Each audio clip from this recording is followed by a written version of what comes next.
Welcome back inside the Now Morning Show, ladies and gentlemen. Thank you guys so much for being here with us. I told you before that today is World Food Safety Day, right? Today, June 7th, and that means that we're going to be having some conversations about it. And one of the conversations we're having this morning is with Senator the Honorable Clarence Rambarat, who's the Minister of Agriculture, Land and Fisheries. And also joining us is Ruben Robertson, a representative of Food and Agriculture Organization, representing TNT and Suriname. Good morning, gentlemen. Thank you so much for joining us.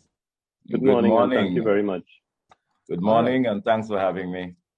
So this morning, we know it's World Food Safety Day, and the pandemic has revealed lots of things about the world's food systems. Can you tell us a little bit more about what sort of things we've realized during this pandemic, Mr. Robertson? Well, I must say that the pandemic has influenced a lot of actions in the agricultural sector and in most economies across the region and across the globe. What we have noticed is that the pandemic has disrupted food production, supply chains.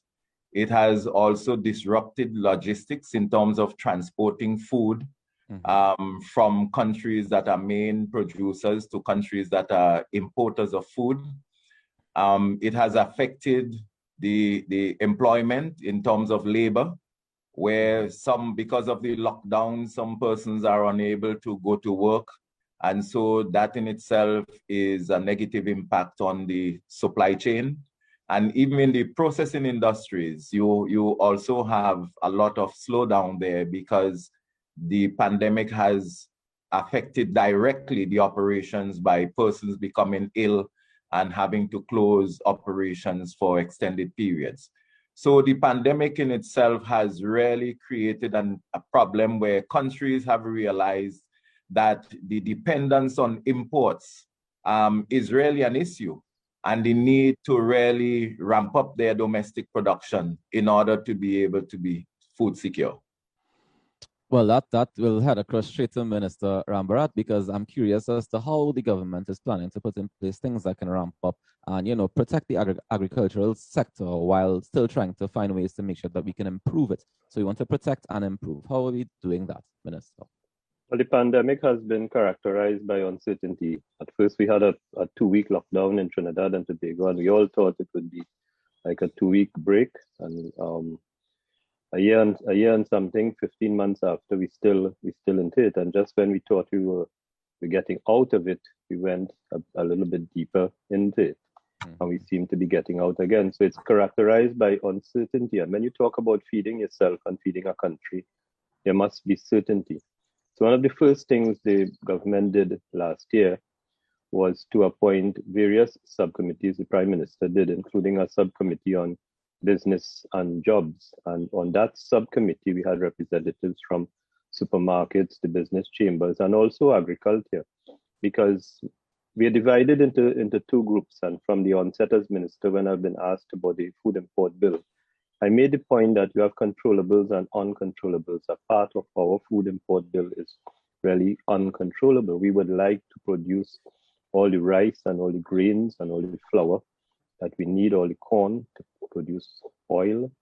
But those things have to be imported. What we have to do is we have to manage our consumption, manage the demand. And we have to, in some cases, the next area would be those things that we can produce. We can produce it competitively. We have sufficient skills, history, land, and the technical support to do that.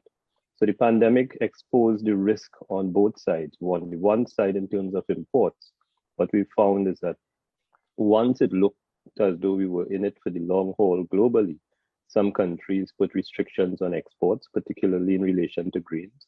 Some we moved from the WTO arrangement, where we have free trade and freedom of trade and movement of goods, to some countries taking the sovereign position of wanting to feed its people first. So we saw that. And then we saw with the lockdowns and so on, internal transportation, for example, in the US, where hatching eggs have to be trucked from across states. It comes out of Atlanta in particular. And we had restrictions. For example, trucking companies had to be shut down. They had to reduce staff. They had to change some of what they do. We have our local ducks, for example. We we self-sufficient in duck. Central Farms, the major producer, puts about 1 million pounds on the market. Their ducklings come out of Montreal, straight down to New York, and then flown to Trinidad. All of that takes place in just over 24 hours.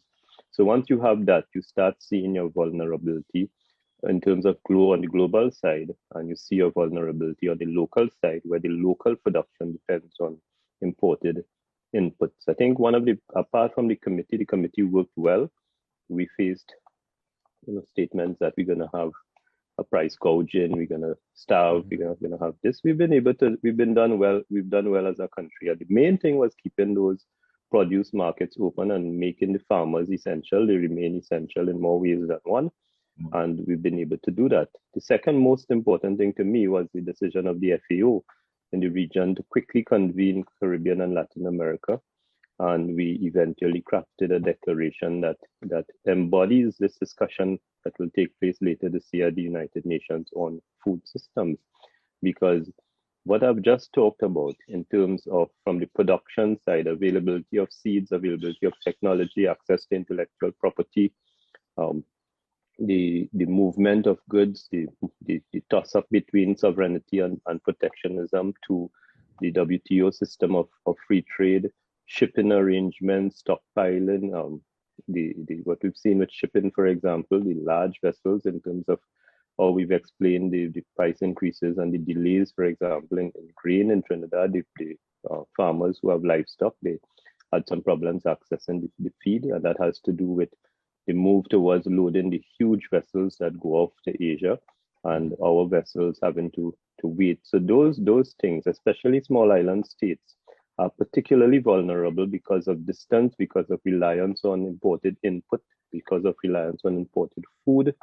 The risk with and before climate change of weather action, we've seen how things have started to turn. In May, we had 1 week of rain that I was happy it did not really. It affected some farmers in South, but it did not affect the availability of a wide range of food, except tomatoes, where we saw almost a total loss of tomatoes on the market, and then we saw the price uptick that normally takes place at this time of the year. But we've now on the weekend experienced some significant rainfall. Again, I would say our officers have been out. I myself was out. I was up on the East Coast yesterday, and I could tell you that Arangua South, those farmers have been affected. Most of the farmers who traditionally are affected in places like Davie have not been affected, but lower down in Losiro, where the rain started Thursday going into Friday, the rain started in that area and stayed there for a long time. We've seen flooding in Losiro. So St. Patrick has been the area that we expect to see some farmers affected. So that is what it's exposed. We have to look at it when we talk about food and feeding ourselves. We have to look at the imported component. And the need to reduce consumption, not just because it's imported. You know what I've been saying about health and wellness and the connection between what we eat and longevity and the rising cost of healthcare in the country. And on the local side, being able to manage our production. I must commend the farmers. I am completely impressed with the way the farmers have carried about themselves in a very responsible way. And we've gone to the markets, we've seen the produce, we've seen things available. We've not had shortages, and it really demonstrates their capacity to produce. At the heart of the challenge remains land tenure, and that is what we've focused on. Okay, all right. So then tell me, Mr. Robertson, about the dialogue that's meant to happen on June the 16th, because I understand we're going to try and connect all the dots to make the whole thing run smoother. Okay, excellent. We recognize that the United Nations Secretary General called for an international summit on food systems.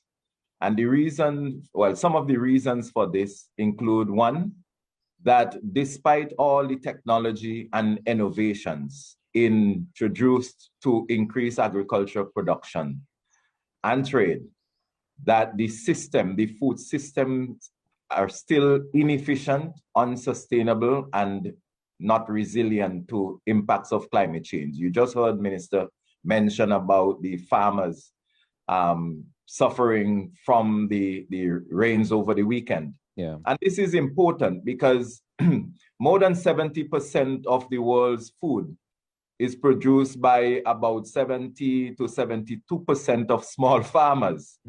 And these same small farmers are very vulnerable. Almost every time you have a hazard or a disaster, it is these small farmers who are most of the times impacted. They do not have access to the factors of production like how the larger farmers readily have such ready access.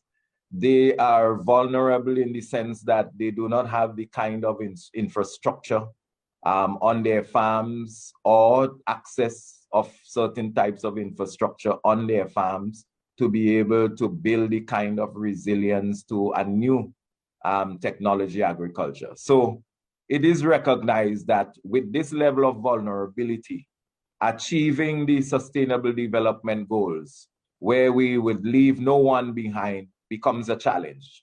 And so the UN Secretary General has called for a food summit where all parties, all stakeholders concerned in the food chain can really make new commitments and indicate a way forward as to how we can transform the food systems to make it more sustainable, resilient, and efficient. And so they have asked countries to have these dialogues with all stakeholders to be able to see what is happening at the national level. And so on the 16th of June, we hope to have that dialogue, which will include all stakeholders, including public, private sector, academia, researchers, innovation and technology hubs, civil society organizations, farmers organizations, all of them will be given an opportunity to be able to make their inputs along 5 action tracks. These 5 action tracks that we are speaking about include 1, the food and nutrition security, access to nutritious food. The second one is shifting to healthy diets and standards in production patterns or consumption patterns, sorry. Boosting nature and sustainable positive production is the third. The fourth is sustainable livelihood and equity.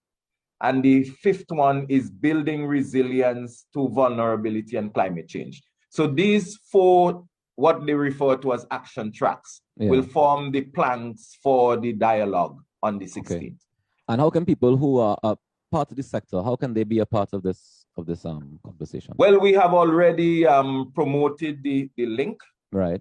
It will be a virtual conversation, and there's a promotional campaign highlighting the link and where persons can log on to register beforehand in order to participate in this dialogue.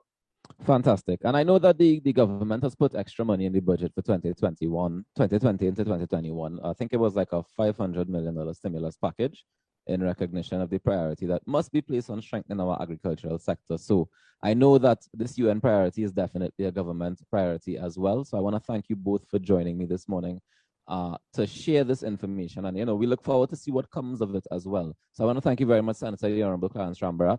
Thank you very much, and thank you, Trinidad and Tobago. And thanks to the farmers who keep feeding us.